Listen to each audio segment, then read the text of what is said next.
planejo as minhas viagens aqui pela Europa? Quais dicas eu tenho? Quais aplicativos eu uso? É isso que eu vim falar aqui nesse vídeo. A primeira coisa que passa na minha cabeça quando eu penso em planejar uma viagem é: qual país eu quero ir?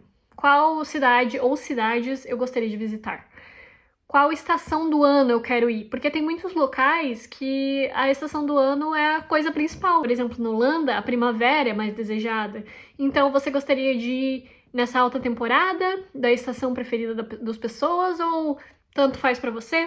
E eu acho que tudo isso tem que ser planejado com muita antecedência para que você tenha tempo de estabelecer tudo isso, dependendo da estação, de quantos dias você quer ficar, isso tudo influencia no valor que você vai pagar nessa viagem completa. Para fazer esse planejamento prévio é muito bom também, porque tem mais opções de reserva, mais locais. Por exemplo, tem museus que são pequenos, por exemplo, o da Anne Frank aqui em Amsterdã.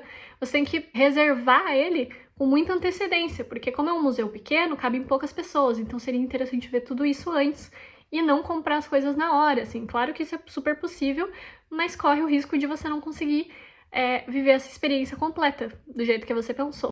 Eu também gosto de pensar com quem que eu vou. Às vezes eu gosto de ir sozinha, às vezes eu vou com uma amiga, com um familiar, um namorado. Tudo isso tem que ter em mente, porque eu acho que isso influencia muito ao quanto você está disposto a ir nos locais que a pessoa quer ir. Isso tira tempo, às vezes você não tá afim de ir em um local que ela tá, mas como ela tá ali da companhia, e muitas vezes as pessoas mais velhas não aguentam andar tanto, enfim, tudo isso tem que também estar nesse planejamento.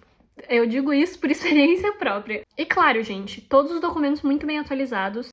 Aqui na Europa você pode vir ficar como turista sem visto por 90 dias, mas muitos países, como os Estados Unidos, você precisa do visto, enfim, você precisa analisar tudo isso. Para eu entrar no país, o que eu preciso? Escolher o país, vai aprendendo aos poucos algumas frases, algumas palavras chaves ali do país. Fala um obrigado no idioma do país, um bom dia, um quanto custa isso, sabe? Eu acho que isso é questão de respeito e também de melhorar até a tua comunicação ali no momento que você precisa de algo. Sobre passagens aéreas, eu uso 3 aplicativos normalmente para acompanhar o preço médio das passagens.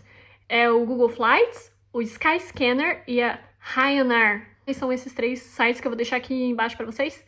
Eles são muito bons. Sobre bagagem. Mesmo que você fique dentro de um hotel, é muito interessante você pensar que você vai, em algum momento, ter que carregar as malas ou a mala que você trouxer. Então não traz coisa desnecessária. Pensa também que às vezes você vai querer comprar alguma coisa aqui, alguma roupa diferente. Tenta não pesar tanto essa mala e também, às vezes, quando você traz muita coisa, você acaba perdendo em algum local as suas coisas, isso não é legal. E também é muito bom pesquisar qual o peso máximo e mínimo das malas e quantos ml você pode trazer, enfim, tudo isso é muito importante para que você não perca nada na tua viagem ou tenha que pagar mais de surpresa ali. Sobre hospedagem, você vai ficar num hotel, que é algo mais privativo?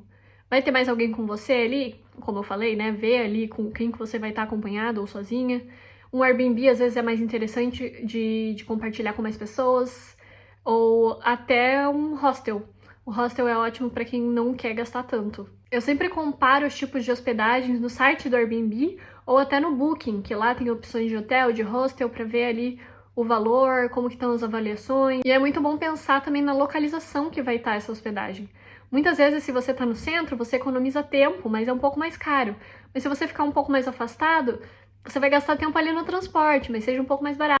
Sobre dinheiro, eu gosto do banco digital da Wise. Eles são muito bons porque você coloca o teu dinheiro ali e ele converte para vários tipos de moedas. Tem taxa, tá? Mas normal, eu acho que é super seguro, é super conhecido e aceito em vários locais.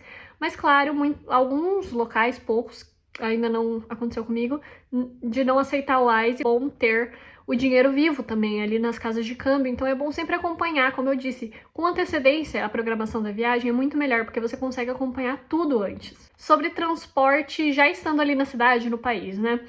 Bom, aqui eu acho que os meios de transporte mais comuns são andar, o que é ótimo, porque você conhece muitos locais, as ruas, locais que também não são tão populares, você acaba conhecendo ali a cultura local mesmo, ou até alugar uma bicicleta, que isso já economiza tempo e mesmo assim você consegue parar e dar uma olhada, enfim.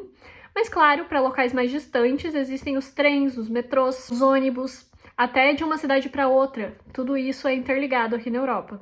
Tem um aplicativo que se chama Omio. O aplicativo faz essa comparação entre os transportes para ver qual que vale mais a pena, qual que é mais barato, qual que vai te demandar mais tempo, menos tempo, enfim, tudo isso. E você, claro, tem que ver qual que combina mais com a sua prioridade. Outra dica legal aqui é, para viajar de uma cidade para outra, existe um aplicativo que se chama Flixbus e muitos estudantes, eles usam para, por exemplo, eu quero ir da Bélgica até a França. Isso demanda bastante tempo, então muitas vezes os estudantes pegam esses ônibus e de madrugada e economizam ali na parte da hospedagem e ainda chegam um horário legal na cidade, enfim.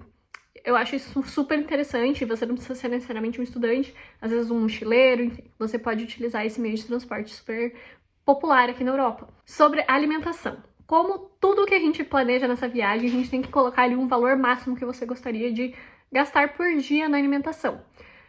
Uma coisa interessante é sempre ver restaurantes ou cafeterias que você gostaria realmente de conhecer e colocar ali no orçamento, ali ver no Instagram, no site deles o valor no cardápio. Uma coisa que eu adoro fazer em viagem é comer comida de rua mesmo, comidas típicas ali daquela cultura. Tem muitas pessoas também, às vezes, fazem compras em supermercados, compram snacks ou uma fruta para deixar no hotel, ou se você tá indo num Airbnb, comprar ali as refeições. Ah, eu quero pagar o almoço, mas a janta eu prefiro comer em casa e economizar. Daí compra os ingredientes no mercado e cozinha no local da sua hospedagem. Uma coisa que eu sempre faço também nas viagens é andar com a minha própria garrafinha de água. Eu sempre levo a minha mesmo, porque muitos locais eles colocam o preço da água assim em valores absurdos. Às vezes você não acha ali por perto, tem que andar até um local que não é no sentido que você gostaria de ir, enfim. Eu sempre tenho a minha garrafinha e aqui na Europa tem locais que você pode encher elas gratuitamente, então eu acho que é uma ideia muito boa.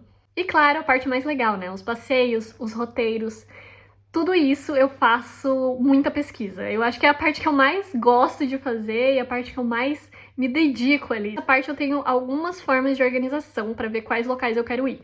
A primeira delas, eu abro o TikTok, eu pesquiso lá o nome da cidade, do país, ou algum assunto ali, cafeteria ou museu, e vejo no TikTok vídeos de pessoas indo nos locais, e os que me interessarem, eu sempre faço uma pasta ali de salvos com o nome do país ou da cidade, para dar uma olhada depois e, claro, digitalizo ali em algum local ou num papel os locais mais interessantes que eu gostaria de ir. Outra coisa que eu adoro fazer é o ChatGPT. Eu coloco ali, escrevo: eu sou uma menina de 25 anos que gosta de tomar café e gosta de visitar parques, nananã, enfim, coisas que você gosta de fazer, e ele te fala locais que provavelmente você vai gostar, enfim, dicas, o porquê que você vai gostar. É muito legal. Quanto mais você escreve, mais ele personaliza ali pra você.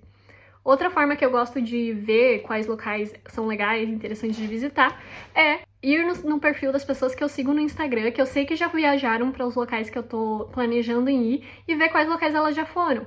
Porque se eu sigo a pessoa, provavelmente eu tenho algo em comum com ela e provavelmente ela foi em algum local que eu vou gostar.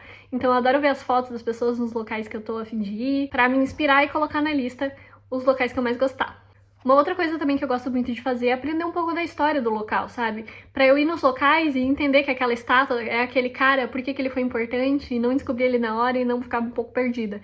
Acho super interessante quando você sabe a história antes e se surpreende com as coisas que você vê e começa a entender um pouco mais do porquê que a arquitetura é daquele jeito, as pessoas são daquele jeito, enfim, tudo que envolve turistar um local. Depois de listada todos os locais que eu quero ir, eu vejo a rota, né? Qual local é mais perto da minha hospedagem, ou perto da estação de trem, qual que seria o segundo local, enfim. Eu gosto de fazer esse planejamento, essa rota, pra eu não ter que ir aqui, daí voltar aqui. Não, preferia assim, né? Fazer uma rota inteligente pra eu não perder tempo. Com a lista dos locais que eu quero ir, eu já tenho uma ideia de quantos dias eu vou precisar naquele local. Eu gosto de ver também, com antecedência, os valores, as atrações que eu quero ir. Por exemplo, museus, muitas vezes, em um dia da semana tem gratuito. Ah, nas terças-feiras, tal museu é gratuito. Isso é muito bom também para planejar quais dias da semana você vai estar viajando. Sempre compro ingressos no site oficial dos locais. E assim, gente, não pense só em locais fixos, sabe? Passeia na cidade, aproveita, observa, vai nos eventos sazonais, nos parques, nos festivais. Muitas vezes eu já cheguei numa cidade ali e tava tendo um festival e eu fiquei, caraca, um carnaval aqui. Por exemplo, a última vez que eu fui Na minha última viagem, eu fui pra Bélgica e tava tendo um carnaval ali com o pessoal mascarado. Isso foi uma surpresa super legal. Mas isso eu só percebi e só soube que estava acontecendo porque eu estava disposta a passear além da minha organização e do meu planejamento. A direção da sua viagem vai depender das suas prioridades de tempo, dinheiro, locais, dias. Tudo isso vai influenciar em como a sua viagem vai sair. E como eu disse, quanto antes você planejar, melhor acontece. Se você tiver mais alguma dúvida sobre viagens, por favor, coloque aqui nos comentários. Eu vou amar responder. Curte se você gostou do vídeo e, claro, se inscreve aqui para ver mais vídeos como esse.